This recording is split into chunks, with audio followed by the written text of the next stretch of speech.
Billionaire sees poor girl mowing the mansion's lawn. She says, "My little brother is sick. I need money for his medicine." He can't hold back the tears. The sound didn't belong there. Henry Sterling paused in the middle of the hallway, a cup of still hot coffee in his hands. It was Saturday morning, and Saturdays in the Willows gated community were sacred, as silent as an empty cathedral. For 15 years, ever since he bought the property, no sound had ever disturbed his mornings. Not the lawnmowers of distant neighbors, nor children playing, nothing. But there it was, a metallic, irregular noise coming from the garden. Henry walked to the living room window. What he saw made him frown. A girl, no older than 6 or 7, was crouched near his rose bushes, holding a pair of rusty garden shears. She was cutting the grass around the plants with clumsy, clearly inexperienced movements. "What the hell?" Henry muttered, placing the cup on the coffee table with more force than necessary. It wasn't the first time someone had tried to trespass on his property. The Willows was in one of the city's most affluent areas, but it still occasionally attracted beggars, salespeople, or people looking for work. Henry always dismissed them quickly. He paid a security company precisely to avoid these situations, but a child, and so young, this was new. Henry descended the marble staircase with firm steps. His expensive sneakers made no noise against the polished floor of the entrance hall. Everything in the house was like that, silent, perfect, controlled. The white walls, the minimalist furniture, the abstract paintings hung at precise distances.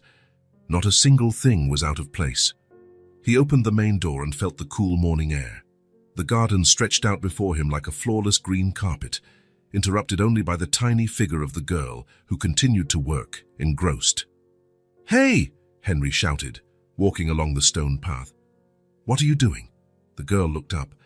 She had messy brown hair tied in a crooked ponytail and was wearing a faded pink t-shirt that seemed too big for her.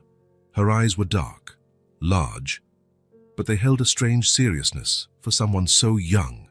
"Mowing the lawn," she answered in a tiny voice, as if it were the most obvious thing in the world. Henry stopped a few feet away, his hands on his hips. The girl was even smaller than she had appeared from the window. It was hard to believe someone so little was there alone. "This is my property. You can't be here." The girl stood up, wiping her hands on her dirt-stained jeans. She didn't look scared or ashamed. In fact, there was a strange determination on her little face.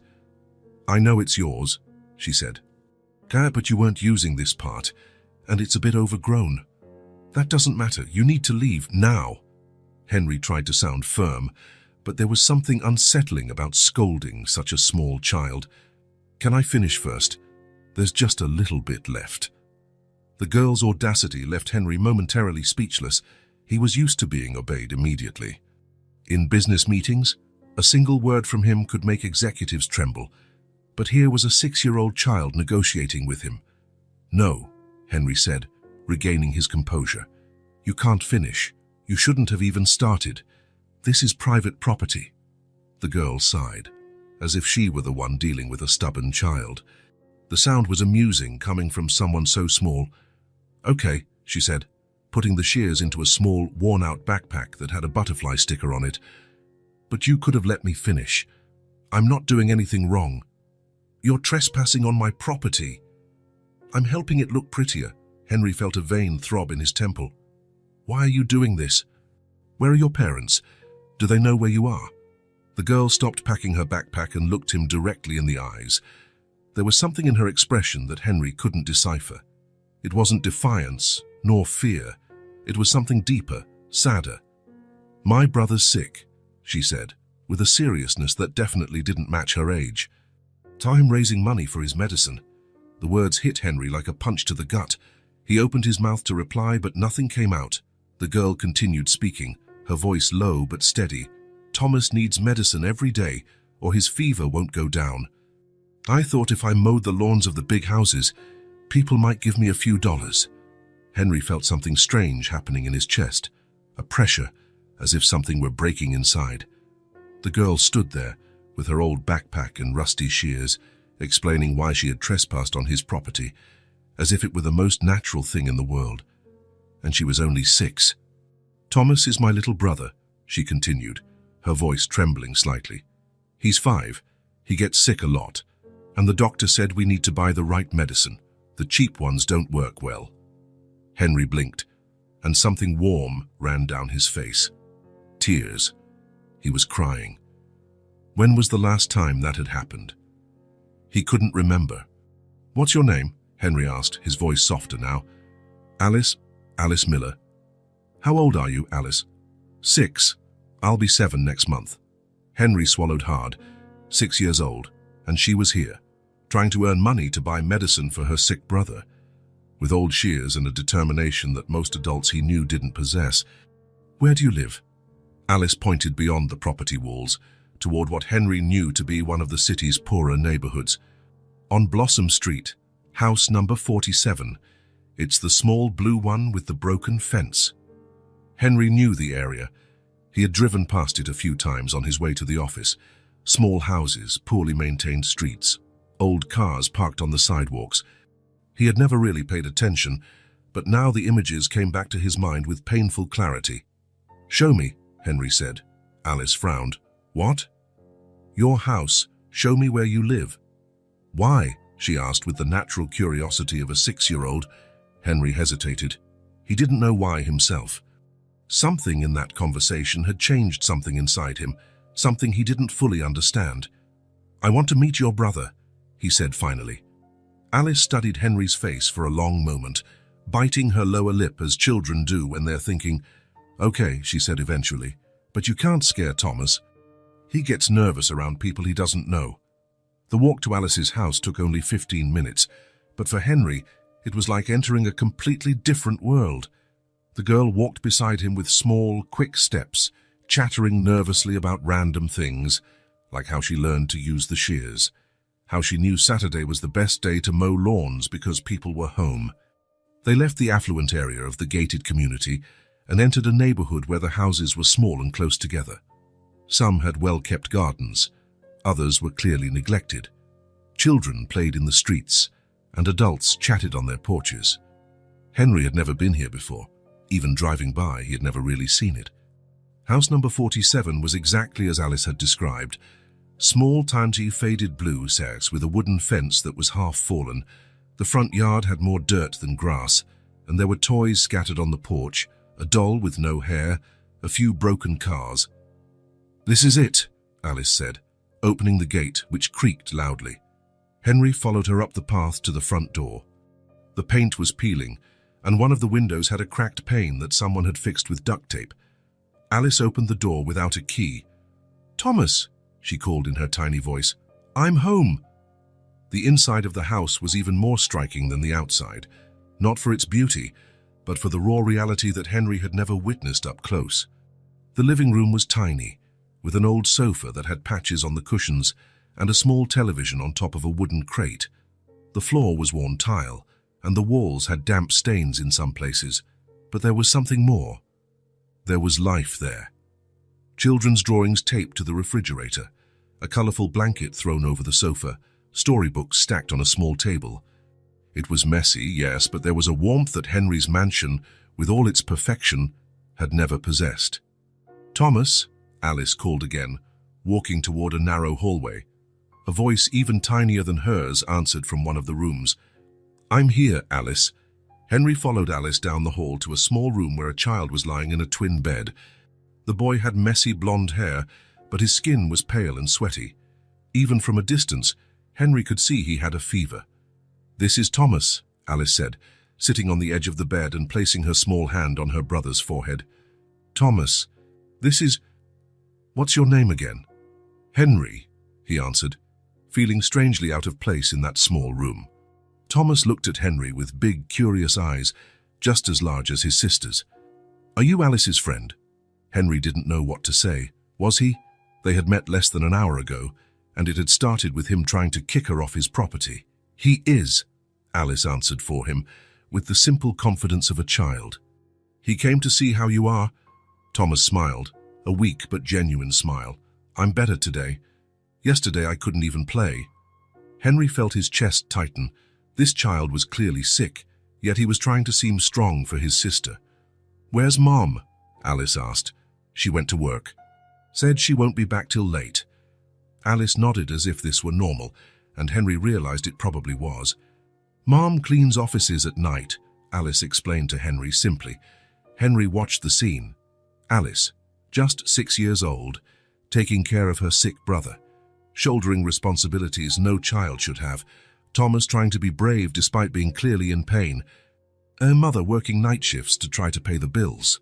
"What medicine does he need?" Henry asked. Alice went to an old dresser and picked up a crumpled prescription. She had to stretch on her tiptoes to reach it. "This one, but it costs $150, and we can only afford a similar one that costs $30. The doctor said the cheap one doesn't work well." Henry took the paper and read it. It was a common antibiotic, nothing particularly expensive for someone with his wealth. $150. He spent more than that on a single meal. "Let's go to the pharmacy," Henry said. "What?" Alice asked, her eyes wide. "We're going to buy the medicine." "Now," Alice shook her little head, "I don't have enough money. I only made $5 mowing your lawn." "I'll pay." The silence in the room was total. Alice stared at him as if he had spoken a foreign language. "Why?" she asked with the raw honesty of a 6-year-old. Henry looked at Thomas, who was watching him with those big, trusting eyes, then at Alice, who was staring at him with a mixture of hope and confusion. "Because it's the right thing to do," Henry answered, and for the first time in years, he felt he was speaking an absolute truth. The pharmacy was just 2 blocks from the house. Henry took Alice's small, warm hand to cross the streets, a gesture he made automatically and which surprised him. Alice didn't let go of his hand once during the walk. At the pharmacy, Henry paid for the medicine without hesitation and also bought a few extra things the pharmacist recommended. Children's vitamins, a better thermometer, and a strawberry-flavored cough syrup. "That's a lot of money," Alice whispered, looking at the bags. "No, it's not," Henry replied, and realized that for him, it really wasn't. When they returned, Thomas was already asleep. Alice gave him the first dose of the medicine with the care of an experienced nurse, and Henry watched her tend to her brother with a tenderness that left him speechless. "Tysis, thank you," Alice said when they left the room, her voice low so as not to wake Thomas. "You're welcome. Why did you do that?" The simple question caught him off guard. Why had he done it? Henry Sterling was not known for altruistic gestures. He had built an empire based on cold ash and calculated decisions. He did nothing without expecting something in return. But there, in that small damp house, watching those 2 children care for each other, a 6-year-old acting like an adult, something had broken inside him. Something that had been locked away for so long he had forgotten it existed. "I don't know," Henry admitted. Alice smiled, the first true smile he had seen from her. "That's okay. Sometimes we do good things without knowing why." Henry left the Miller house with a strange feeling in his chest. The sun was setting, and he drove back to the Willows in silence, trying to process what had happened. When he got home, the mansion seemed different. It was still perfectly clean and organized, but now the silence wasn't comforting, it was oppressive. Henry walked through the empty hallways, up the marble stairs, and sat in his living room looking out the window at the garden where it all began.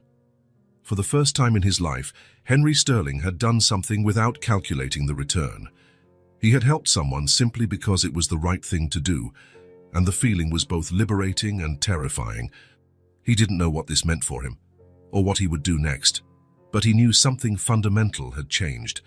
The 6-year-old girl, with her rusty shears and fierce determination, had accomplished what years of therapy and self-help had not. She had broken through the armor Henry had built around his heart. And for the first time in a very, very long time, Henry Sterling didn't feel completely alone. Henry was in his office when he heard the doorbell. It was 10 in the morning on a Tuesday, and he was working from home, reviewing quarterly reports. The sound made him look up from his papers, frowning. No one ever rang his doorbell. Deliveries were left at the gate, and visitors were always scheduled.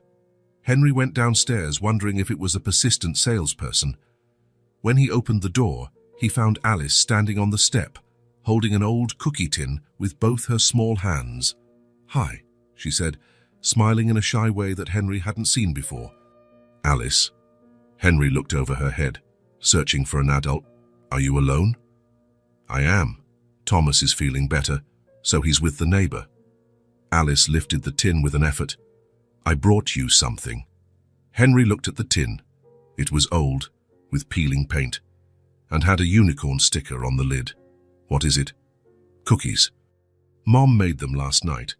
Alice held the tin out to him. She said it's what we have to say thank you. Henry took the tin, feeling its weight. It was warm, as if the cookies were still fresh. You didn't have to. Yes, we did. Alice shook her head firmly. You helped us. Mom said you always have to say thank you when someone is kind. Henry stood there for a moment, not knowing what to say. When was the last time someone had done something for him without wanting anything in return? He couldn't remember. Do you want to come in? Henry asked. Alice hesitated, biting her lower lip. How can I really? Of course. She followed him into the house, walking slowly and looking around with wide eyes. Henry noticed how she tiptoed, as if afraid to make a sound. Your house is really big, she said, her tiny voice echoing in the hall. It is. Do you really live here all by yourself? I do. Alice stopped in the middle of the living room, spinning slowly to take it all in. It must be very quiet. Henry had never thought of it that way. For him, silence had always been comfort. But seeing it through the eyes of a 6-year-old, he began to understand that maybe it was something else. Want to eat the cookies in the garden? Henry asked. Alice's little face lit up. Can I? They went out through the back door. The garden was perfect as always, with the grass cut in straight lines and the flowers arranged by color. Henry took 2 patio chairs and placed them in the shade of a large tree. Alice climbed into the chair with some difficulty, her little legs dangling, not reaching the ground. She opened the tin, and the sweet smell of chocolate chip cookies filled the air. They were small and a bit lopsided, clearly handmade. Mom doesn't make cookies often, Alice said, offering the tin to Henry. But she wanted to make them nice. Henry took a cookie and bit into it. It was too sweet and a little burnt on the edges, but there was something about it that made Henry smile. It's good, he said. And it was true. Alice took a cookie for herself and settled into the chair, kicking her feet in the air. Thomas is much better, she said. He even played a little yesterday. It's been a while since he's done that. That's good. Mom was happy when I told her you paid for the medicine. Henry stopped chewing. She was. She said you're a good person. Alice looked at the cookie in her small hands, and that there are good people in the world. Henry felt that familiar pressure in his chest. Girls, and what else did she say? That I could come here to say thank you, but only if you let me. Alice took a small bite of her cookie. Do you let me? Of course. They sat in silence for a moment, eating the lopsided cookies and listening to the birds in the garden. Henry watched Alice swing her legs and wondered when was the last time he had seen a child just be a child. Can I tell you something? Alice asked suddenly. You can. Alice looked around as if to make sure no one else was listening. My dad left when Thomas was born, she said, her voice low. Henry felt a lump form in his throat. He did? Yeah. He didn't want 2 kids. Said it was already hard with just me. Alice spoke as if she were telling any other story, but Henry saw how her fingers squeezed the cookie. Mum was sad for a while. Henry didn't know what to say. How could a 6-year-old talk about abandonment so matter-of-factly? But it's okay now, Alice continued quickly, as if she had seen the expression on his face. We don't need him. And your mum? How does she manage to take care of you? She works as a cleaner, cleans houses and offices. Alice shrugged. Sometimes she comes home really tired, but she always asks how our day was. Henry imagined a woman coming home after cleaning offices all night, still having the energy to care for 2 small children. The image made the lump in his throat grow bigger. And do you go to school? Henry asked, although something in Alice's behavior had already suggested the answer. Alice shook her head. Not anymore. Thomas gets sick a lot, and someone needs to take care of him when Mom's at work. The words hit Henry like a punch. Since when? Since last year. When Thomas started getting sick all the time. Alice spoke as if it were the most natural thing in the world. I can read a little, so it's okay. Henry remembered how he had found her mowing the lawn, a 6-year-old taking on adult responsibilities, and now he discovered she had dropped out of school to care for her sick brother. "Do you miss school?" Henry asked, his voice coming out lower than he intended. Alice thought for a moment, swinging her legs. "Sometimes. I like to draw, and there was a teacher who read really beautiful stories." Henry pictured Alice at school, sitting at a small desk with other children, raising her little hand to ask questions, running around during recess. The image made the lump in his throat even bigger. "But that's just how it is," Alice continued, as if she had read his thoughts. "Family takes care of family." Henry looked at the girl beside him, 6 years old, and already talking about sacrifice and responsibility like an adult. He thought of his own childhood, how his parents were always traveling, how he had grown up practically alone with nannies and private tutors. He had had everything money could buy, but he had never had what Alice had, someone who cared enough to sacrifice everything for him. "Your mom must be proud of you," Henry said. Alice smiled, and this time it was a true smile that lit up her whole face. "She says I'm brave, but I think she's the brave one, taking care of us alone." Henry watched Alice talk about her mother, saw how her eyes sparkled with admiration. When was the last time he had felt something like that for someone? When was the last time someone had spoken of him that way? "But what about you?" Alice asked suddenly, looking at him with those big, curious eyes. "Your family?" Henry hesitated. How could he explain to a 6-year-old that he had grown up in a family where love was something negotiable, that his parents saw him more as an investment than a son? "I don't have a family," Henry said simply. "So everyone has a family," Alice said with the strange wisdom of children. "Sometimes they just don't live together." "Mine doesn't exist anymore." Alice studied him with those serious eyes, too old for her age. "Is that why you're alone in this big house?" Henry nodded, not trusting his own voice. "Oh, that must be sad," Alice said, and there was genuine compassion in her tiny voice. They sat in silence for a while, eating the lopsided, overly sweet cookies from Clara Miller. Henry looked at Alice and saw a child who had lost her childhood to care for her family. Alice looked at Henry and saw a man who had lost his family to get everything else. "Can I come back another day?" Alice asked when she finished her cookie. "Of course," Henry replied, and was surprised by the quickness of his answer. "Promise you won't get tired of me. Thomas says I talk too much sometimes." Henry looked at this brave 6-year-old girl with her homemade cookies and her stories of sacrifice and love, and felt something he hadn't felt in years, the desire for someone to come back. "I promise," he said. And for the first time in a long time, Henry Sterling made a promise he intended to keep. "Okay." Alice jumped down from the chair and closed the cookie tin. "I'll leave the rest of the cookies with you. Mum said good food is meant to be shared."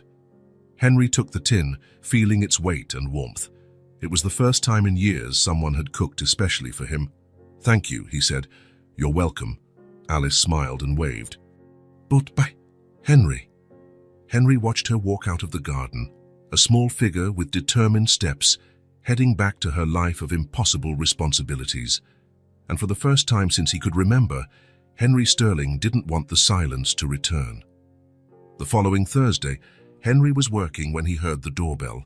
This time he didn't hesitate. He knew who it was. Alice was on the step with a crumpled piece of paper in her hand and a shy smile on her face. "I made a drawing for you," she said, holding out the paper. Henry took the drawing and studied it. It was a big house with many windows, and in front stood 2 stick figures, one tall and one small, holding hands. At the top of the page, written in crooked letters, was Henry and Alice. "That's us," Alice explained, standing on her tiptoes to point. "You're the big one, and I'm the little one." Henry felt something warm spread through his chest. "It's beautiful. Can I come in?"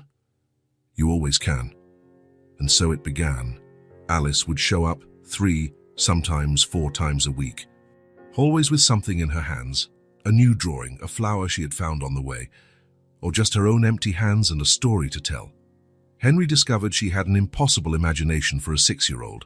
She told stories about princesses who lived in castles made of clouds, about cats that could fly, about trees that grew chocolates instead of fruit. "And then the dragon found out he wasn't mean," Alice said one afternoon, sitting cross-legged on the living room floor. He was just missing his dragon mommy. "And what happened next?" Henry asked. He was sitting in his armchair, a forgotten report in his lap. The princess helped him find his mommy and they became friends. Alice smiled. Everyone needs friends. Henry treasured every word. He found that he liked hearing Alice's tiny voice filling the empty hallways of his house. It was as if she brought color to a place that had always been grey. The drawings started to pile up. Henry pinned them to the kitchen refrigerator, something he never imagined he would do. There were drawings of colorful butterflies, of houses with hearts on the door, of smiling stick-figure families, always with crooked letters writing things like, "For Henry," or "Friends Forever." "Why do you draw so much?" Henry asked one day. Alice was lying on the floor, coloring a new picture with crayons Henry had bought for her. "Because when I draw, I can make things the way I want them," she answered without looking up. "In the drawing, everyone is happy." Henry watched her color a family of 3 in front of a house. They were all smiling. The weeks passed. Henry noticed he started looking at the clock more often during the day. At 10 in the morning, he would wonder if Alice would come. At noon, if she hadn't appeared, he felt a strange emptiness. On a Tuesday, Alice didn't show up. Henry worked in his office, but he found himself going to the window every half hour to look at the garden. Nothing. On Wednesday, the same thing. On Thursday, when the doorbell finally rang, Henry nearly ran to open the door. "Hi," Alice said, looking a little tired. "Sorry I didn't come. Thomas was feeling a bit sick again and I had to stay with him." "Is everything okay now?" Henry asked, and was surprised by the genuine concern in his own voice. "It is. He just had a tummy ache. It's gone now." Alice walked into the house as if it were the most natural thing in the world. "I missed you." Henry stopped. "You did?" "I did. You're my friend." Alice looked at him with those big, serious eyes. "Friends miss each other." Henry swallowed hard. "I missed you too."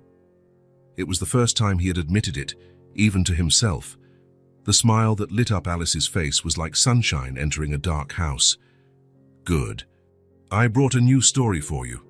They sat in the living room, and Alice began to tell a story about a boy who lived in a very tall tower and felt lonely.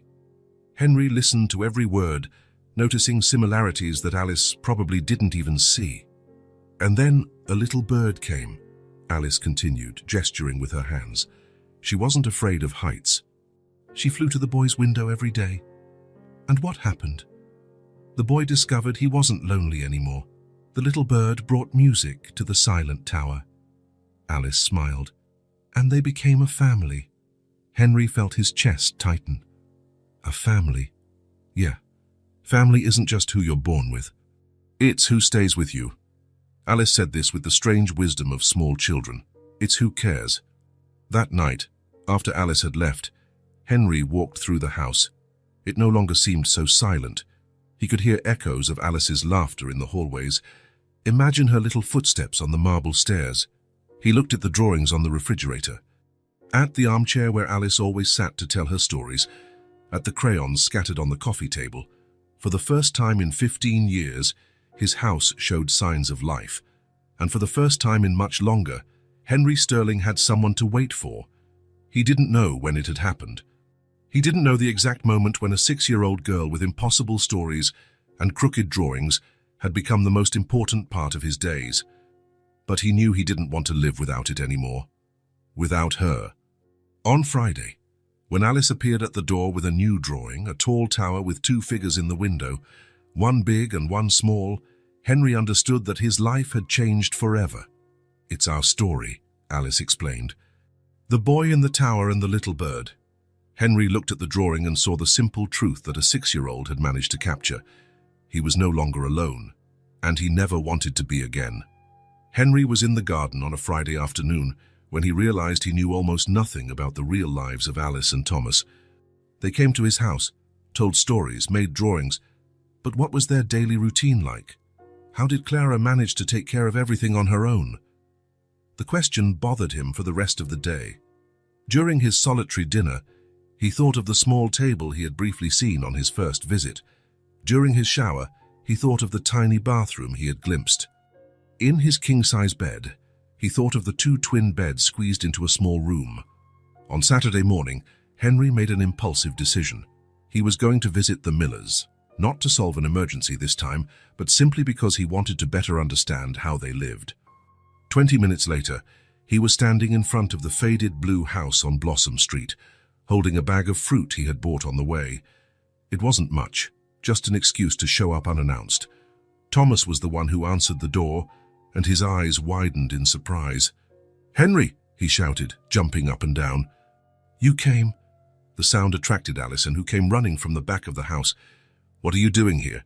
she asked, but she was smiling. "I brought some fruit for you," Henry said, lifting the bag, "and I wanted to see how you are." "Come in," Thomas said, pulling Henry by the hand. "So come see our house." This time, Henry paid real attention to the details. The tiny living room with the patched-up sofa, but there was a colorful blanket thrown over it that made everything cozier. The coffee table was an overturned wooden crate, but it was carefully organized with stacked children's storybooks. The walls were covered in drawings, not just from Alice, but from Thomas too. There were photos taped up, the three of them together at the park, Clara teaching Thomas to tie his shoe, Alice sleeping while hugging an old teddy bear. It was an improvised gallery of happy moments. "This is our living room," Thomas said, as if presenting a palace. "Mom always sits here with us before we go to sleep." Henry looked around. There was no big screen TV, no leather sofas, no expensive paintings. But there was something his mansion never had, real life embedded in the walls, in the crooked photos, in the toys lovingly scattered on the floor. "And this is the kitchen," Alice said, leading Henry to the next room. The kitchen was even smaller than the living room. A small, noisy refrigerator, a two-burner stove, a sink with a dripping faucet. But the small table had 4 chairs, one for each member of the family that no longer existed, and an extra one for visitors who rarely came. "Mom makes pancakes here every Sunday," Alice explained. "Say it's our special day." "Pancakes are my favorite food in the whole wide world," Thomas added seriously. Henry imagined Clara early in the morning in a cramped kitchen, flipping pancakes while 2 small children watched eagerly at the table. The image made something stir in his chest, a pang of something that took a moment to recognize as envy. "Want to see our room?" Thomas asked. The children's room was the size of Henry's closet, 2 twin beds against the walls, an old dresser, and almost no room to walk. But every inch was used with care. The walls were covered in drawings, toys were organized in boxes on the floor, books were stacked on the headboards. "I sleep in this bed," Alice said, sitting on the one on the right, "and Thomas in this one. Sometimes, when he has a nightmare, he comes to sleep with me." "Only sometimes," Thomas protested, but he was smiling. Henry looked at the tiny room and thought of the 5 empty bedrooms in his mansion. There was something profoundly wrong with that. "So let's play," Thomas asked, already pulling out a box of toys. They sat on the living room floor, and Henry found himself playing with dolls with 2 small children. Thomas arranged a family of plastic figures at an imaginary tea party. "You can be the daddy," Thomas said, handing a doll to Henry. Henry took the doll, feeling a familiar tightness in his chest. "I don't know how to play daddy." "It's easy," Alice said with the wisdom of a 6-year-old. "You just have to take care of the family and make everyone happy." They played for over an hour. Henry discovered he was good at making funny voices for the dolls, and that laughing with 2 children was infinitely better than any business meeting he had ever attended. The sound of a key in the door interrupted them. "Mommy!" Thomas shouted, dropping the toys and running to the entrance. Henry stood up, suddenly nervous. Clara Miller entered the room, and Henry saw her properly for the first time. She was young, no older than 28, but there was a deep weariness in her eyes. She wore a cleaning uniform and carried an old bag over her shoulder. But when she saw her children, her face transformed with a genuine smile that erased all the fatigue. "My loves," she said, bending down to hug Thomas and then Alice. "How was your day?" "Mom, Henry came to visit us," Alice announced. "He brought fruit and played house with us." Clara looked up and saw Henry standing there, still holding a plastic doll. For a moment, neither of them spoke. "Mr. Sterling," Clara said finally, her voice low but respectful, "I didn't know you were here." "Henry," he corrected. Just Henry and I wanted to get a better sense of where you live. Clara studied his face for a moment, as if trying to understand his intentions. I hope you don't mind, Henry added quickly. I brought some fruit. The smile that appeared on Clara's face was small but sincere. Thank you. And of course I don't mind. It's nice to have a visitor. Mom, he does funny voices for the dolls, Thomas announced. Clara laughed, a beautiful sound that filled the small room. Really? And he's learning to be a pretend daddy, Alice added. Henry saw Clara blink quickly, as if holding back tears. How about I make a snack for everyone? Clara asked, changing the subject. You don't have to bother, Henry said quickly. It's no bother. You must be hungry after playing so much. Henry followed Clara to the kitchen and watched her open the refrigerator. She studied the contents carefully. A few eggs, a little milk, leftovers in small containers.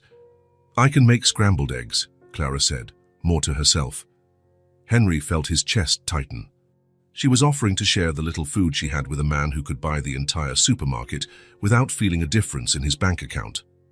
Actually, Henry said carefully, I was thinking, maybe I could run out and buy a few things for everyone's snack. Clara stopped, her hand on the refrigerator door. You don't have to... Henry, he corrected again. Das, and I'd like to... If you'll let me. Clara stared at him for a long moment. Why? The simple question caught him completely off guard. Why? Because he saw an exhausted mother trying to do her best with almost nothing. Because he saw two children who deserved more than leftovers from the fridge. Because you welcomed me into your home, Henry said finally. And I'd like to return the favor. The smile that appeared on Clara's face was cautious, but genuine. Okay, but nothing too expensive. We don't want... I know, Henry said gently. Henry returned 40 minutes later with grocery bags. He had been careful. Fresh fruit, bread, milk, cheese, a few simple but nutritious things.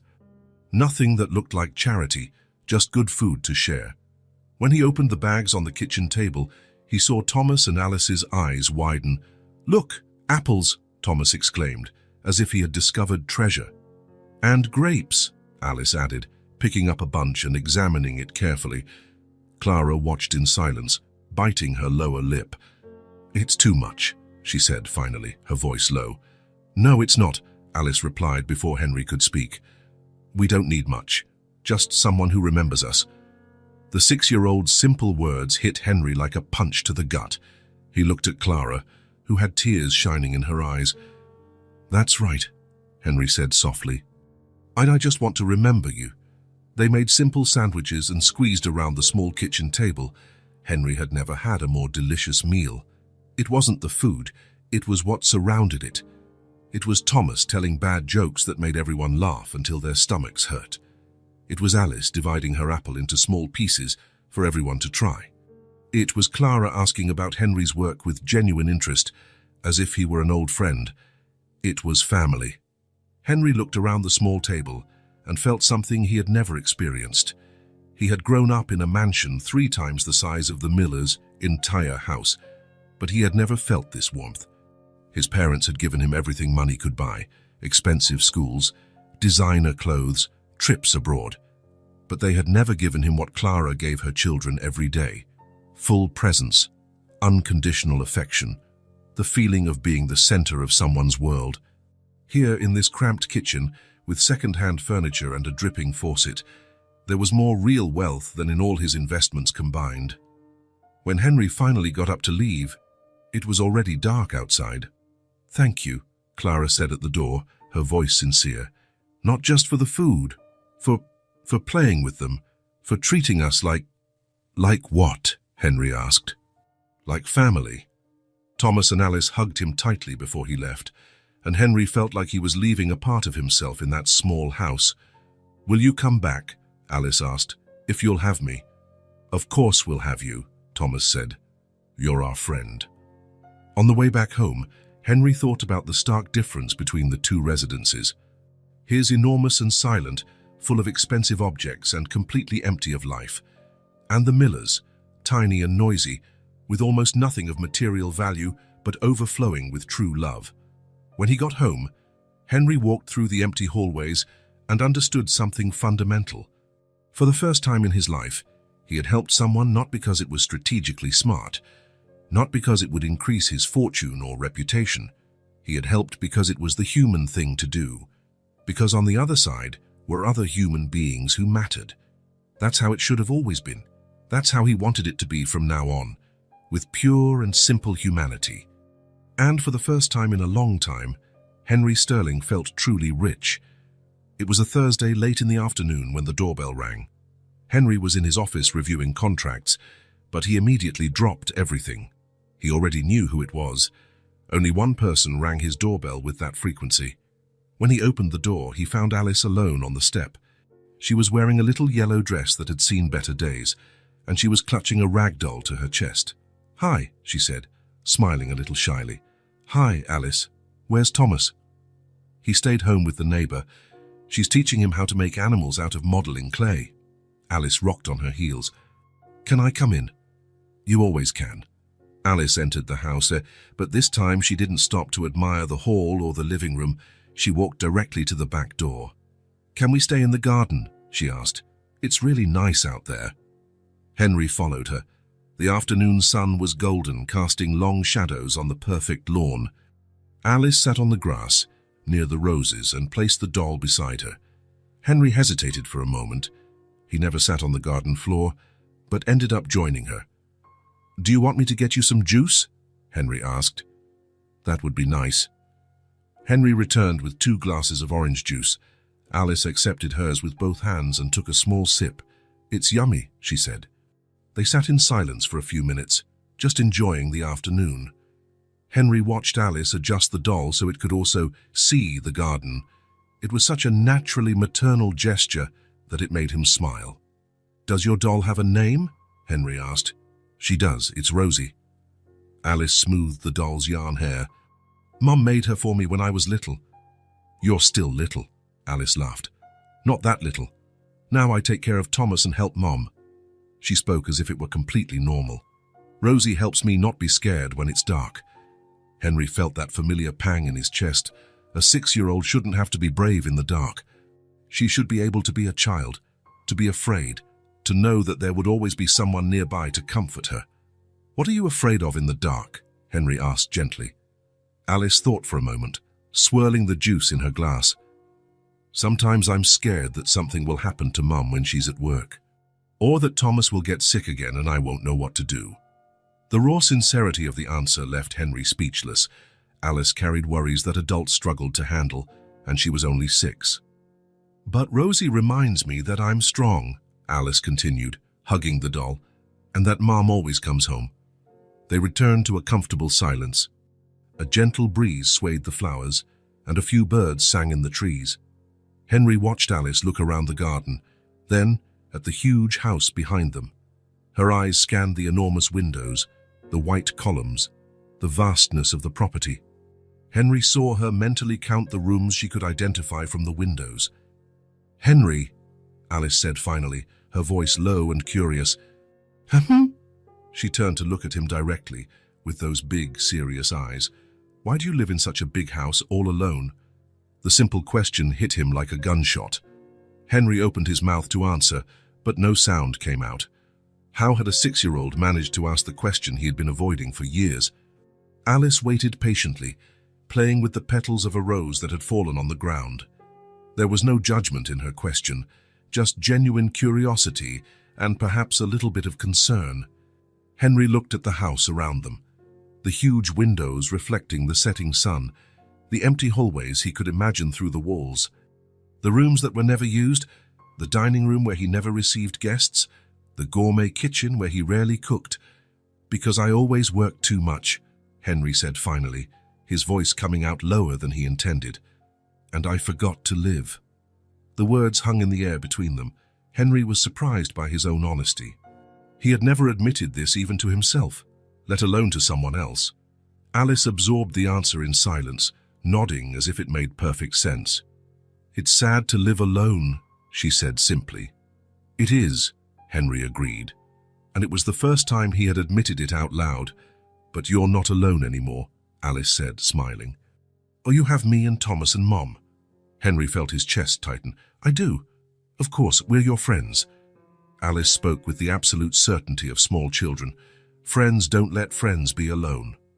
They finished their juice as the sun set. Alice told a few stories about Rosie, how she had saved a family of lost ants, how she could fly when no one was looking. Henry listened to every word, but part of his mind was still processing the question and his own answer. When it was time for Alice to go home, Henry walked her to the gate. "Thanks for the juice," she said, quickly hugging his legs. "Thanks for the company. Bye, Henry, bye, Big House."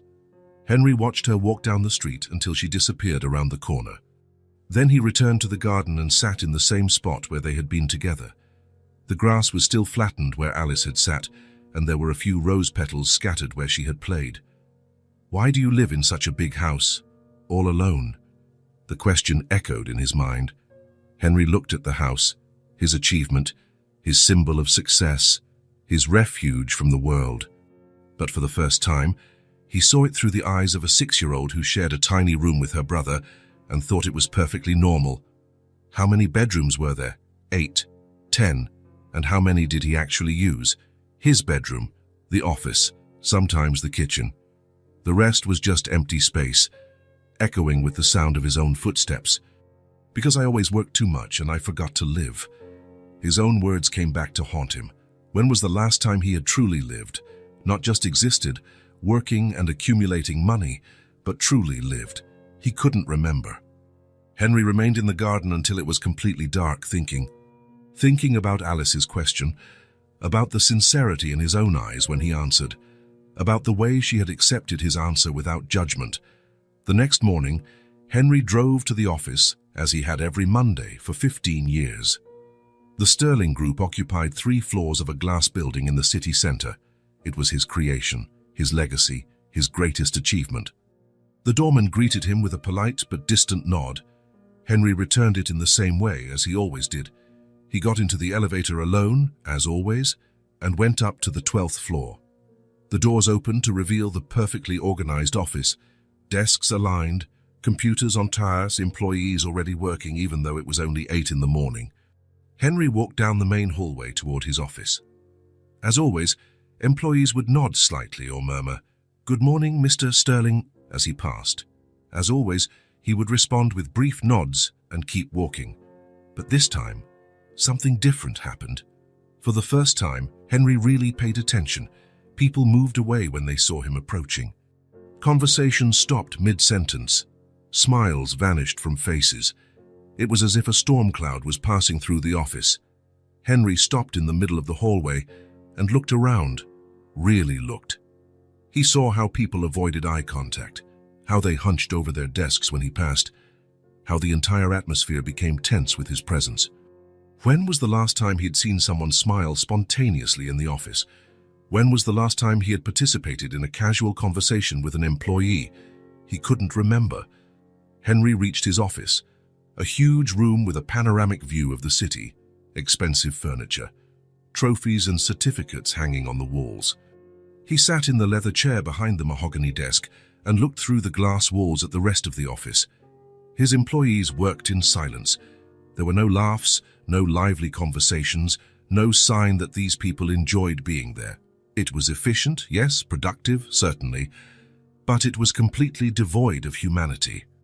At 12:30, Henry went down to lunch at the building's executive restaurant. It was an elegant place, with well-spaced tables and a view of the city. As always, he sat alone at a table for 2. The waiter brought his usual order without him having to speak. Grilled salmon, salad, sparkling water. Henry ate in silence, observing the other tables. Executives lunched in groups and discussing business or laughing at jokes. There was movement, energy, life. But no one approached Henry's table. No one invited him to join them. He was feared, respected, but not welcome. When was the last time someone had invited him to lunch for pleasure? Not out of obligation. He couldn't remember. Henry returned to the office and spent the afternoon reviewing reports, approving budgets, making decisions that would affect hundreds of people. It was what he always did. It was what he did best. But now there was a difference. Now he could hear the silence in the hallways when he passed, the silence in the meeting room when he entered, the silence around his table in the restaurant, the silence in his life. At 6 in the evening, as the office began to empty, Henry stood watching from his window. He saw groups of employees leaving together, chatting animatedly, making plans for happy hour or the weekend. He saw families reuniting in the parking lot, children running to hug their parents arriving from work, and he stood there, alone in his 12th floor office, surrounded by all the symbols of his success. There were diplomas on the walls, from Stanford, summa cum laude, trophies from business awards he had won over the years, photos of him shaking hands with politicians and celebrities, a picture from Forbes magazine where he was featured on the list of most promising young entrepreneurs. Everything was there. All the achievements he had chased since he was 20, all the success he had imagined would make him happy, but he was completely alone. What was once comfort, the silence, the control, the respectful distance from others, now weighed on him like a lead cloak. Henry understood that he had built an empire, but in the process, he had completely isolated himself from the world. "Why do you live in such a big house, all alone?" Alice's question returned with full force. He lived alone because he had chosen work over relationships. He had chosen money over human connections. He had chosen success over life. Henry thought of the small table in the Miller's house, where 4 people squeezed together and laughed. He thought of the way Thomas had jumped into his arms, the way Alice trusted him completely, the way Clara had treated him like family. He compared that to his dining table for 12, where he always ate alone, to his 8 empty bedrooms, to his silent hallways. He had everything money could buy, but he had nothing that truly mattered. For the first time in years, Henry Sterling wondered if there was still time to change, if it was still possible to build a life that had human warmth beyond just financial success, if it was still possible to learn to live instead of just work. A 6-year-old's question had cracked something inside him, and now, sitting alone in his office as the sun set over the city, Henry understood that his entire life needed to be rethought. He had wasted so much time building a fortress around himself that he had forgotten how to be human. But maybe, just maybe, it wasn't too late to learn. Henry was in his home office when he heard desperate knocking on the door. It wasn't the soft chime of the doorbell he was used to. It was small, urgent punches, as if someone was trying to break down the door. He ran down the stairs and quickly opened the door. Alice was there, but it wasn't the Alice he knew.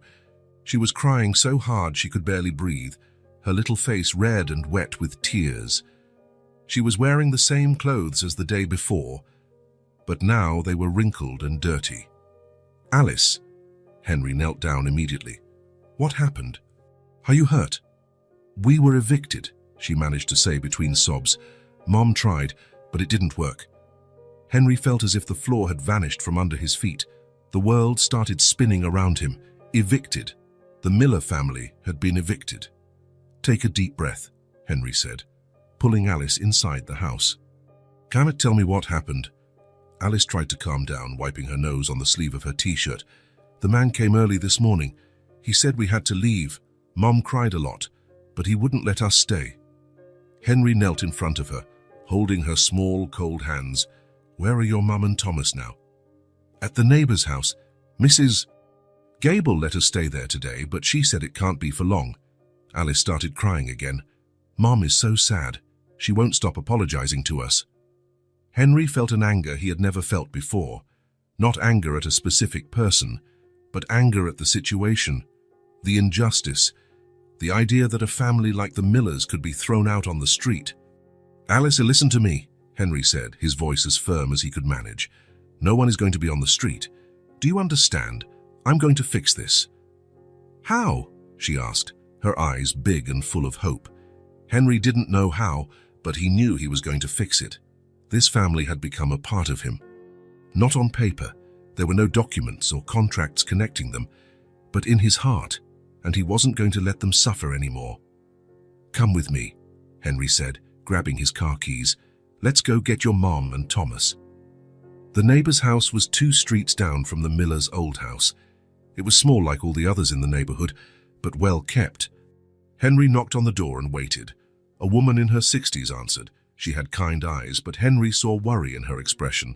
"You must be Mrs. Gable," Henry said. "I'm Henry Sterling. Alice told me what happened." "Oh, you're the Henry," Mrs. Gable said, offering a tired smile. "They're here. Please, come in."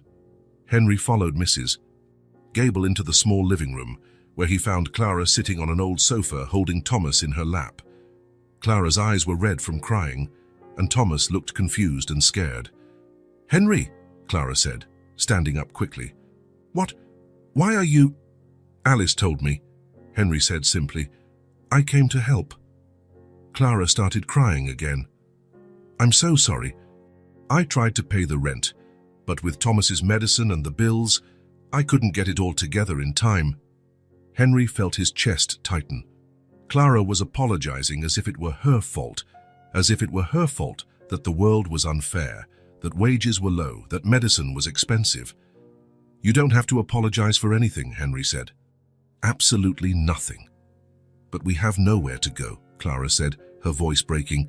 "Mrs. Gable was very kind to let us stay here today, but she can't keep us, and I don't know where—" "I do," Henry interrupted. "You're going to stay in a new house, a good, safe house." Clara stared at him. "What do you mean?" "I'm going to rent a house for you." "A real house, where you can stay for as long as you need." "Henry, no." Clara shook her head. "We can't accept that. It's too much." "Why is it too much?" Henry asked. "You're my family now." The words came out before he could think about them. But as soon as he said them, Henry realized they were true. The Millers were his family, the only family he had. Thomas slid from his mother's lap and ran to Henry. "Are you going to give us a new house?" "I am," Henry said, picking the boy up. "A house with a yard for you to play in." "With a swing?" Thomas asked, his eyes shining. "With a swing," Henry promised. Henry spent the rest of the day on the phone. He called real estate agents, explained what he needed. A 3-bedroom house core in a safe neighborhood, available immediately. He explained that money was no object, that he could pay in advance, that he just needed it to be fast. In 2 hours, he had 5 options to see. The third house they visited was perfect. It was on a quiet, tree-lined street with well-kept houses and children playing on the sidewalks. It had 3 bedrooms, 2 bathrooms, a spacious kitchen, and a backyard with a large tree. "This one," Henry said to the agent. "How much is the rent?" $4,000 a month plus security deposit, the agent replied. Henry didn't even hesitate. "I want to rent it for 2 years, paid in advance. Mr. Sterling, that's almost $100,000. "I know how much it is," Henry said. "When can I bring the family?" Clara was silent throughout the entire visit. She walked through the rooms with an expression of someone who couldn't believe what she was seeing. The bedrooms were larger than the living room of her old house. The kitchen had an island in the middle and new appliances. The backyard had green grass and enough space for the children to run. "It's too big," Clara said finally. "It's the right size," Henry corrected. "You deserve space." Alice and Thomas ran through the backyard, shouting with joy. Alice climbed the tree. Thomas rolled on the grass. It was the first time Henry had seen them with real space to be children. "Can I have my own room?" Alice asked, running back to them. "You can," Henry said. "You and Thomas can have separate rooms if you want." "I want to stay near Alice," Thomas said quickly. "So that you can share the big room and use the other one to play," Henry suggested. The children's eyes widened as if he had offered them a castle. The next day, Henry went shopping. Not the expensive shopping he was used to. He went to simple, practical furniture stores that sold nice but not extravagant things. He bought twin beds for the children, a queen bed for Clara, a round dining table with 4 chairs, a comfortable but not luxurious sofa, basic appliances, everything a family needed to be happy. "Would you like the mahogany furniture?" the saleswoman asked. "We have a very nice executive line." "No," Henry said. "I want furniture a family can use without fear of ruining it. Furniture for living, not for admiring." When the furniture arrived and was assembled, Henry took the Millers to see the finished house. Clara entered slowly, touching everything carefully, as if afraid it would disappear. "I can't accept this," she said, but her voice lacked conviction. "It's already done," Henry said simply. "Oh, the house is yours." Thomas ran straight to the backyard. Henry followed him and saw the boy spinning with his arms outstretched, laughing loudly. "Is this our real house?" Thomas asked. "It is, forever." Henry looked at the 5-year-old boy who had spent his entire life without stability, without security, without knowing if he would have a roof over his head the next day. "Forever," Henry promised. Alice appeared at the back door, still exploring the house. "Henry, there's a bathtub," she shouted. "A real bathtub." Henry smiled. In the old house, they only had a small shower. A bathtub was a luxury. "You can take a bath in the tub whenever you want," Henry said. Alice ran to him and hugged him tightly. "Thank you for giving us a home." "Thank you for giving me a family," Henry replied, and realized he had never said anything so true. 2 weeks later, Henry was having coffee in the new house's kitchen when his phone rang. "Henry, it's Sandra," said the voice on the other end. Sandra was one of the few people Henry considered a friend, more of a business acquaintance who had become close over the years. "I remember you asked if I knew anyone who needed an employee." "I remember. My cousin's diner is looking for someone. It's daytime work, Monday to Friday, fixed salary with benefits. Are you still interested?" Henry smiled. "I am. It's for a very special friend. You can send her over tomorrow to talk. Tell her it's my recommendation." Henry hung up and went to find Clara. She was in the backyard, hanging clothes on the line Henry had had installed. "Clara," Henry called, "I have some news." She turned, pinning one of Thomas's shirts. "What is it?" "A friend of mine has a cousin who owns a diner. They're looking for an employee. Day job, fixed salary, benefits." Clara's eyes filled with tears. "You did this for me." "I did it for us," Henry said. "For our family." Clara dropped the shirt she was holding and began to cry, but this time they were tears of relief, of gratitude, of hope. "I won't have to work nights anymore," she asked. "Never again.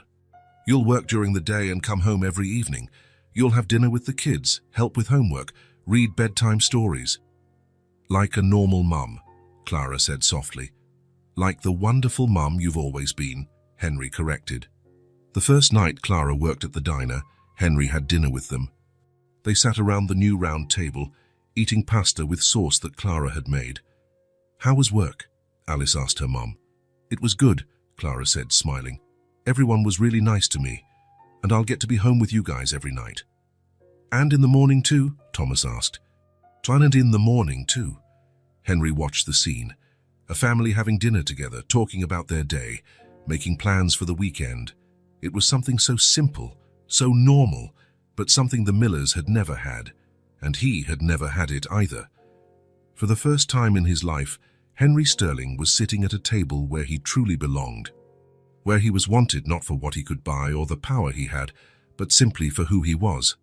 "Henry?" Alice said, interrupting his thoughts. "Now you have to come for dinner here all the time," she said seriously. "Family eats dinner together." Henry felt his chest tighten with emotion. "All the time, Thomas confirmed. "You're our dad now." Clara looked at Henry, her eyebrows raised in a silent question. Henry nodded slightly, giving permission for what he already knew was true. "He is," Clara said softly. "He's part of our family now."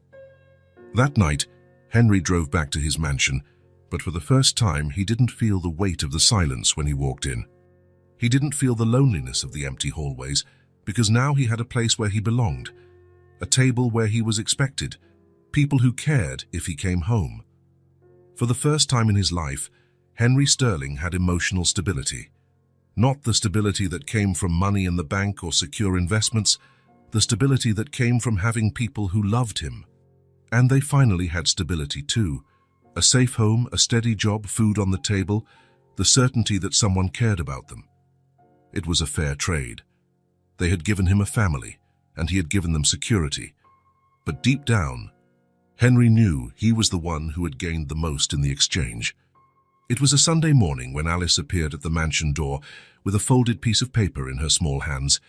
Henry was having coffee in the garden, enjoying the soft morning sun, when he heard the doorbell. "Hi," Alice said when he opened the door, smiling in that slightly shy way he knew so well. "Hi, little one. What a nice surprise." Henry bent down to her level. "Where are Thomas and your mum?" "They stayed home tidying up his room. He wants to paint the walls blue." Alice rocked on her heels, holding the folded paper. "But I wanted to give you something." "What is it?" Alice held out the paper to him. "I made a new drawing. It's special." Henry took the paper carefully. It was a standard sheet of notebook paper, folded in half. When he opened it, he saw a drawing made with colored crayons. 3 stick figures were holding hands in front of a house. The house had a red door, blue windows, and a bright yellow sun shining in the sky. There were colorful flowers in the garden, and a swing hanging from a tree. "It's beautiful," Henry said, studying every detail. Alice had taken great care with the drawing. The figures had smiling faces, and one of them was clearly taller than the other 2. "Turn it over," Alice said, biting her lower lip. Henry turned the paper over. On the back, written in large, slightly crooked letters, was a sentence: "Family is who doesn't leave." Henry read the words once, twice, 3 times. He felt something tighten in his chest, an emotion he couldn't quite name. "Who are these people?" Henry asked, looking at the drawing again. Alice came closer and pointed to each figure. This one is Mommy," she said, pointing to the middle figure. "This is Thomas." She pointed to the smallest one. "And this one," she paused, looking at Henry with those big, serious eyes, "is you." Henry felt as if the world had stopped. He looked at the drawing again, at the tallest figure that Alice had identified as him. It was holding hands with the other 2, smiling, part of the stick figure family she had created. "Me?" Henry asked, his voice coming out lower than he intended. "Yeah." Alice spoke with the naturalness of a 6-year-old who was just stating an obvious fact. "Mommy, Thomas." "And you?" Henry held the paper with both hands, as if it were something fragile that could break. It was just a simple drawing, made by a child with cheap crayons, but it felt like the most important thing he had ever owned. "Can I come in?" Alice asked. "I want to tell you about the drawing." "Of course." They sat in the living room, Alice in her favorite armchair and Henry on the sofa, still holding the drawing. "Why did you write that on the back?" Henry asked, touching the written words. "Because it's true," Alice said simply. "My old school teacher always said that family isn't just who you're born with. It's who stays with you, even when things get hard." Henry looked at the 6-year-old girl who spoke about family with more wisdom than most adults he knew. "And you think I stay?" "You stayed," Alice said, swinging her little legs. "When we were evicted, you didn't leave. When Thomas got sick, you helped. When Mum was sad, you made her smile again." Henry felt his eyes burn. "And that makes me family." "Of course. Family is who shows up when you need them, who cares when you're sad, who's happy when you're happy." Alice spoke as if she were explaining something very simple. "You do all of that." Henry looked at the drawing again. The house Alice had drawn looked cheerful, welcoming. The 3 figures holding hands seemed to belong to each other, and she had included him there, naturally, as if it had always been obvious that he was a part of it. "You know what else?" Alice continued, sliding from the armchair to sit on the floor near Henry. "Guys, Mom said something yesterday." "What did she say?" "That before you came, she was afraid we'd never have a real family, just the 3 of us, always running, always scared." Alice took a crayon from her pocket and began to draw in the air. "But now we have a big family." "Big how?" "There's Mom, me, Thomas, and you. And there's also Rosie," she added, referring to her rag doll. "Family can be as big as we want it to be." Henry thought of his own childhood. He had grown up in a family that existed only on paper, parents who were always traveling, who spoke to him only about school grades and future plans. He had never truly felt that he belonged to anything. But now, looking at Alice's drawing, he understood what he had been missing his whole life. Family wasn't about DNA or last names or inheritances. It was about choosing to stay, about caring, about showing up when you were needed. "Can I ask you a question?" Henry said. "You can. How did you know I wanted to be part of your family?" Alice tilted her head to the side. "I'm thinking, you always looked like you were searching for something. And after we met, you stopped looking like that." "Like what?" "Like you were lost, like you were lonely." Alice got up and went to the window. "Now you look like you found what you were looking for." Henry followed her gaze. Outside, the perfect garden stretched under the morning sun, but now he could imagine Thomas running on the grass, Alice having a picnic under the tree, Clara reading a book in a chair in the shade. He could imagine real life happening in that space that had always been merely decorative. "Alice," Henry said, "can I tell you a secret?" "You can. I never had a real family before you guys." Alice turned to look at him, her eyes wide. "Never. Never. My parents, they were very busy. They didn't have time to be a family." "That's sad," Alice said with the simple compassion of small children. "But now you have us." "I do. Of course. Forever and ever." Henry looked at the drawing again. It was crude, made with the limited technique of a 6-year-old. The proportions were wrong. The colors went outside the lines. The figures were basic. But it was perfect. It was the visual representation of something he had searched for his whole life without knowing it, a place where he belonged. People who wanted him there, not for what he could do or buy, but simply for who he was. "Can I hang this drawing on the refrigerator?" Henry asked. "You can, but—" Alice hesitated. "Wouldn't it be better to hang it on the fridge at our house, so everyone can see it?" Our house, Alice had said our house, referring to the house where she, Clara, and Thomas lived.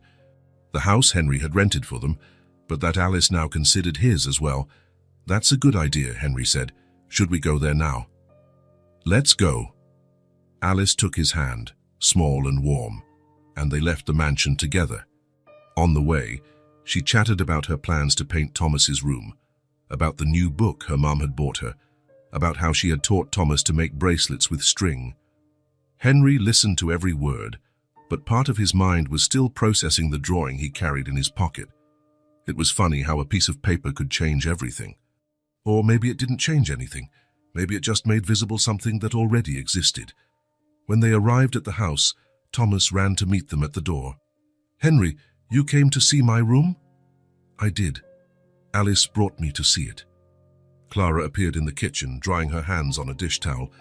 When she saw Henry, she smiled, a warm smile he had learned to associate with home. "What a nice surprise," she said. "Want some coffee?" "I would, but first—" Henry took the drawing out of his pocket. Alice made something special.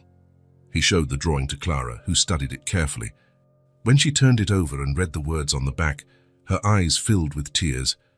"Oh, Alice," she said, hugging her daughter. "How beautiful." "Can I stick it on the fridge?"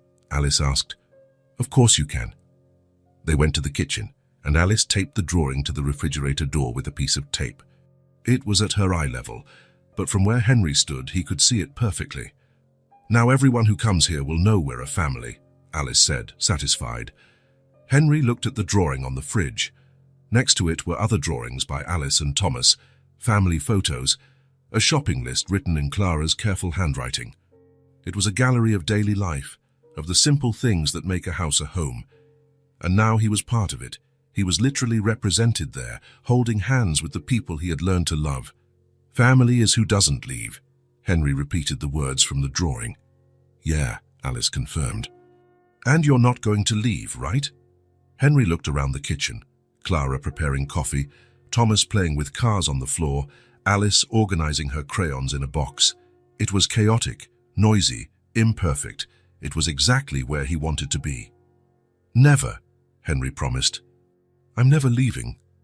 And for the first time in his life, when he made that promise, Henry Sterling knew he would be able to keep it, because he had finally found the missing piece of his story, a family that wanted him there, not in spite of who he was, but exactly because of it. Alice's drawing wasn't just paper and crayon, it was a map home, and Henry had finally arrived where he belonged. The sun streamed through the kitchen windows on a lazy Sunday morning.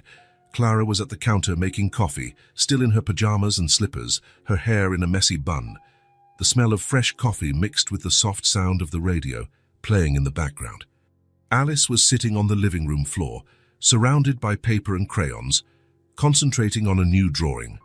Her tongue was sticking out, as it always did when she was focused, and 2 colorful sheets were already spread out around her. Thomas was running around the backyard, chasing a butterfly with a glass jar in his hands. His shouts of joy came through the open door that Clara had left to let the fresh air in. It was a perfectly ordinary scene, a family on a Sunday morning, unhurried, just existing together in the slow rhythm of the weekend. When the doorbell rang, Clara looked up from the coffee. "That must be Henry," she said to Alice. "Already?" Alice asked, without looking up from her drawing.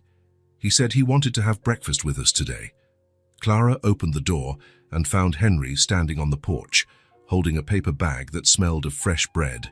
He was dressed more casually than usual, in jeans and a simple t-shirt, but there was something different about his face, a lightness that wasn't there before. "Good morning," Henry said, smiling. "I brought bread from the bakery." "How lovely. Come in, the coffee is almost ready." Henry came in and went to greet Alice, who finally looked up from her drawing. "Hi, Henry, look what I'm making." She showed him the paper where she was drawing a family of cats. There was one big cat, one medium-sized, and two small ones, all colorful. "It's our family," Alice explained. "Except we're cats." "Why cats?" Henry asked, sitting on the floor beside her. "Because cats always stick together, and they purr when they're happy." Thomas ran in from the back door, sweaty and smiling. "Henry, you're here early," he shouted, jumping into Henry's arms. "I am. I brought fresh bread for breakfast." "What kind?" "French and sweet, one of each." Thomas clapped his hands. "Can I have the sweet one?" "You can, but after you eat something proper," Clara said from the kitchen, laughing. They gathered around the round kitchen table. Clara poured coffee for herself and Henry, milk for the children. Henry opened the bag and took out the loaves of bread, still warm and fragrant. "This one is French," he said, breaking off a piece of the crusty bread. "And this one is sweet, with raisins." Thomas grabbed a piece of the sweet bread and took a bite with his eyes closed, as if savoring something extraordinary. "This is the best bread in the world," Thomas replied with his mouth full. Clara served homemade jam she had made the week before. Alice spread butter on her bread. Thomas ate 2 slices of the sweet bread before anyone could stop him. There was no rush, no agenda, just 4 people around a table, eating fresh bread on a Sunday morning.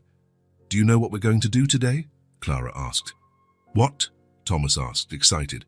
"Nothing," Clara replied, smiling. "Absolutely nothing important." Henry laughed.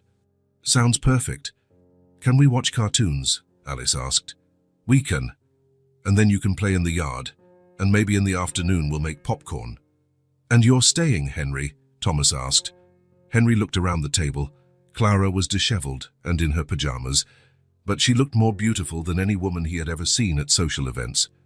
Thomas had jam stuck to his face and was smiling as if he were the happiest boy in the world. Alice was swinging her legs in her chair and planning out loud all the drawings she was going to make. It was messy. It was imperfect. It was completely ordinary. It was the most precious thing Henry had ever experienced. "I'm staying," Henry said, "if you'll have me." "Of course we'll have you," Alice said. "You live here now." "I do. Not for sleeping, but in your heart. Your heart lives here." Henry felt something stir in his chest, an emotion so intense it almost hurt. After breakfast, they spread out through the house. Thomas went back to the yard, now trying to teach the butterfly to land on his finger. Alice settled on the living room floor with her drawings. Clara washed the dishes, humming softly. Henry sat on the sofa and watched. Nothing extraordinary was happening. No major achievement, no world-changing decision, no business deal being closed. Just life happening. A child playing in the yard, another drawing on the floor, a mother taking care of the house. Simple sounds, everyday movements, moments that wouldn't make any newspaper. But there was something there that Henry had been searching for his whole life without knowing what it was. Presence, not grandeur, not impressive achievements or expensive acquisitions, just the solid feeling of being exactly where he should be, with the right people, at the right time. Henry thought of his mansion, with its empty rooms and silent hallways. He thought of his office, where employees avoided him and he ate lunch alone. He thought of all the important meetings, all the million-dollar contracts, all the awards he had won. He had spent decades building an empire, accumulating wealth, chasing what he thought was success. He had worked 16 hours a day, sacrificed relationships, ignored his own humanity. But what really mattered was happening right now, in this small living room, with a 6-year-old girl drawing cats on the floor and a 5-year-old boy trying to make friends with a butterfly. What he had sought in fortunes, he found in a small gesture, the gesture of a child mowing a lawn to buy medicine for her brother, the gesture of a mother offering homemade cookies as a thank you, the gesture of including him in a family drawing, naturally, as if it had always been obvious that he belonged there. Henry closed his eyes and listened to the sounds around him. Thomas laughing in the yard, Alice talking to herself while she drew, Clara humming in the kitchen. The sound of real life, simple and imperfect and absolutely perfect. When he opened his eyes, Alice was in front of him, holding out a new drawing. "For you," she said. It was a simple drawing, a house with 4 windows and a red door. In front, 4 stick figures were smiling. Underneath, in large letters, Alice had written, "Home is where the family is." Henry took the drawing and felt his eyes burn. "Thank you, Alice." "You're welcome. It's true, isn't it? Home is where the family is." Henry looked around once more. The small living room with simple furniture, the kitchen where breadcrumbs still lingered on the table, the yard where Thomas continued his mission with the butterfly. It wasn't his house on paper. It wasn't his name on the deed. But Alice was right. Home was where the family was, and his family was here. Henry Sterling had found what he was looking for, not in a boardroom or a bank account, but on an ordinary Sunday morning, around a small table, eating fresh bread with the people who loved him. It was as simple as that, and it was everything. If this story touched your heart, subscribe to the channel and turn on notifications so you don't miss the next ones. Leave a like, because it helps this story get recommended to more people. See you in the next story.